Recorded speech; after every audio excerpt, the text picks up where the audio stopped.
George's wife, who's going to give us the latest details. Thank you for inviting me. So the first question I really wanted to ask you, as I know you've been dealing with a lot in the last couple months, is you've kind of gotten into the middle of the news here by supporting your husband, George Papadopoulos, who's been under scrutiny by the FBI and the Mueller investigation and probe. I'm curious as to how does it feel, to be in the spotlight now after supporting your husband like that? Well, it's very stressing because apparently I am in the spotlight, but from the wrong angle. I've been very supportive and I would say unconditionally supportive, but unfortunately I've been perceived by the majority of people, mostly on Twitter, and as a sort of Russian agent acting with an agenda. Now, of course, I'm not an agent, and of course, I'm not Russian. Mostly, why I will not be an Italian agent eventually. So I feel a lot of pressure, mainly because I jumped into the story with my best intention and genuinely, without an agenda, without taking any advantage of the situation. And in the attempt to save George's reputation, I destroyed mine. So tell us about this Joseph Misfud guy who is basically one of the key reasons that got you involved with the Mueller probe and investigation. Tell us how that all started. Well, I met Joseph Mifsud for the first time probably 5-6 years ago at the European Parliament, while I was working as an administrator of a parliamentary committee for the European Union. He was introduced to me by Gianni Pittella, an eminent political figure in Europe. He used to be the president of the socialist group for all Europe, not only for my country. And Mifsud used to attend all of his events and organize political events with Gianni Pittella. I've seen him in Brussels, I've seen him in Rome. He was professor also at the Link campus. So I occasionally meet Mifsud during those years because of his political connection, and I was working in politics. So that's my perception. Mifsud has always been of a lobbyist, somebody who network people at very high level, instead than an academic, purely speaking. Today, of course, I read his position even differently. I connected the dot with information I had, and new information recently came out. He apparently became the origin of the Russia probe. To me, it makes no sense because I don't see any connection of Mifsud to Russia. In the beginning, as also said, I could not exclude anything when he disappeared, creating this aura of shadow about him. But as my personal witness that I shared both with the FBI and the Congress, Mifsud is connected to the Western intelligence world, definitely Italian government, in MI6, and is professor also at the Link campus, known to be a spy school, training diplomatic and also foreign intelligence assets. How I ended up at the London Center. First of all, I want to make it clear that I've been working there only for 3 months, and as soon as the situation was becoming too shady, I resigned, and I asked Mifsud to delete even my image from the website. So I took the distance quite quickly. I had more than a legitimate... Sorry, do you hear me? Yep. Okay. I had more than a legitimate position at the European Parliament, and that's where my legitimate connection to the political world come from. Definitely, I never took part to any strange operation, and mostly I met George on April 2017, which is far after he was already done with the Trump campaign. So when people allege, including his family, that I could act as a Kremlin agent, I would like them to back up this allegation with my agenda, why I would jump in his life when all his work was already done, and what I'm still doing here, and why I'm Russian if I'm Italian 100%. So I'm dealing with a massive disinformation about me, trying to destroy me over reckless lies. There is nothing that can be grounded in any possible way. So I'm assisting to my character assassination because I saved my husband's reputation by my own in-laws, mostly, because of course they are the one that in this context have more credibility, being his parents, right? Right. So now, like, you were interviewed by the special counsel. Were Yes. you interviewed by Robert Mueller himself? No, I was interviewed by two FBI agents at the headquarters in Chicago. As soon as my interview was over, they sent me a letter telling me that it was very helpful, and I was, I'd never been accused of any wrongdoing by the FBI. I was a witness, that's all.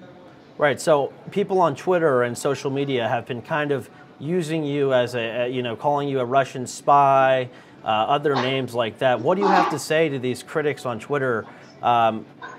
First off, you're not from Russia. Second off, you've been interviewed by the special counsel, and here are no charges or anything coming from that. So what do you have to say to them? I say that every speculation meets the limits of evidence. There is no evidence whatsoever I'm a Russian agent. If people want to feed this narrative, against any consistent evidence, they're losing credibility. I don't understand why they like it. Probably it could be a nice movie script, The Russian Agent, that came to marry Papadopoulos, but it's absolutely ungrounded. And as you notice that I passed the scrutiny of the FBI and the Congress. So there is nobody else in this country that has been checked for probably more than me as a foreign national. So I mean, with that said, would you say you regret coming to America? I mean, you could have done this all from Italy or from wherever, technically. I mean, do you regret coming here and facing this kind of criticism?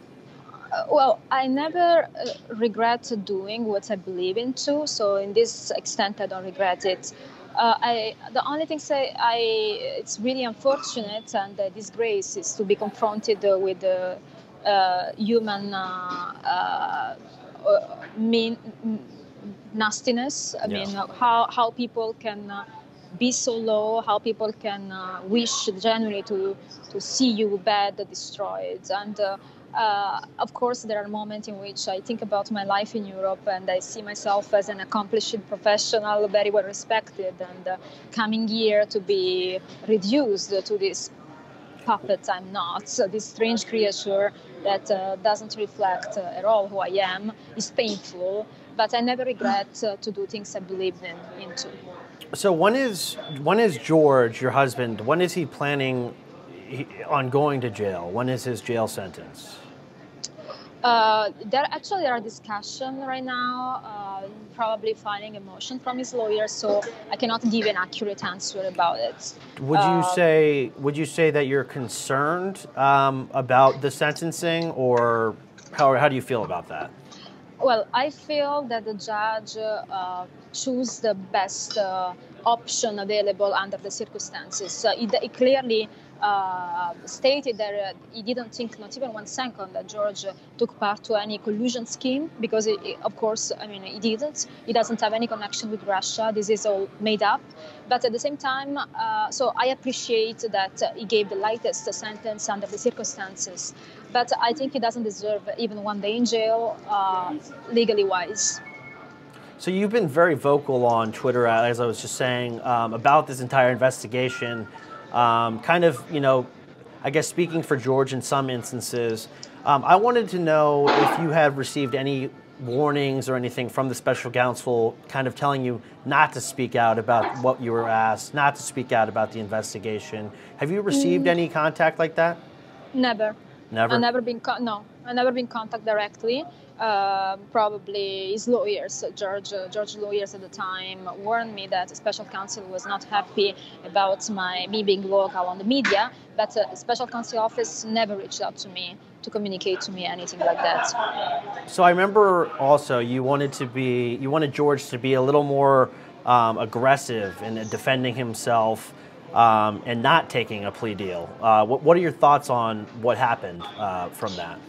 Well, there is another perspective. I never agreed for him to plead guilty to this charge because I think he didn't lie to the FBI, misremember a date. So I already was vocal about him not accepting the plea. Then when I saw that evidence were coming up, and in particular exculpatory evidence, I suggest him to drop off the agreement and fight it on trial, because I believe in justice. I believe that everything has to be backed up by evidences.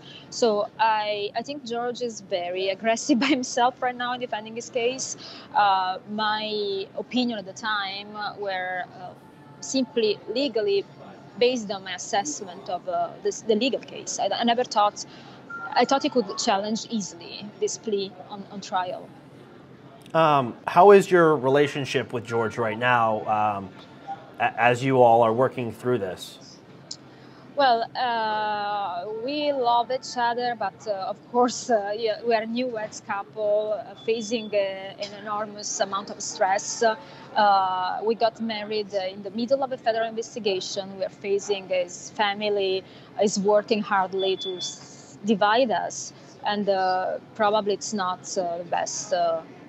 The best condition to enjoy some sort of harmony. And I'm sure a lot of people are curious. How are you providing for yourself since you can't work in this country yet? How are you living? How are you providing for yourself every day? Because obviously lawyer fees are expensive, et cetera, et cetera. Well, fortunately, we have the support of Americans. GoFundMe is helping a lot, and it's very important in the moment. I am doing, for example, first, my family has been very supportive. We never received $1 from his family, but my family from Italy, simply to know their daughter alone in the United States, they send me constantly money, in their means, of course. And I do my little modeling job with Italian brands until I can work here with my social security number. Very nice. If there's, I guess, anything you could tell people, who have been criticizing you for the last couple months here, and your husband, what would you say to them now? I would like to invite them to put themselves in my shoes before judging me. I came here without any agenda, without any gain, to support the man I loved. I think they should focus on this aspect instead of judging me or criticizing me, because probably the image they have of me is different from what I really am. And I think they should be less judgmental and more thoughtful about expressing their opinions about the situation they don't know. Now, Simona, the last question I have for you is, have you and George's in-laws had some complications in the past?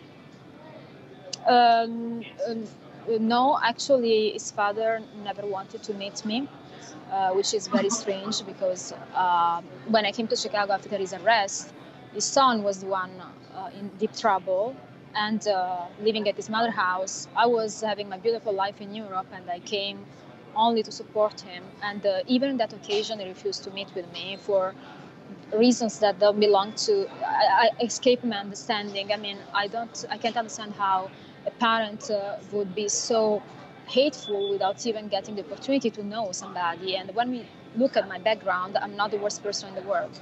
Right. So do you have a message? Do you have a message to George's in-laws, if you could tell them something? Well, my message is that unity is much stronger than division, and everybody in life, looking back, wants to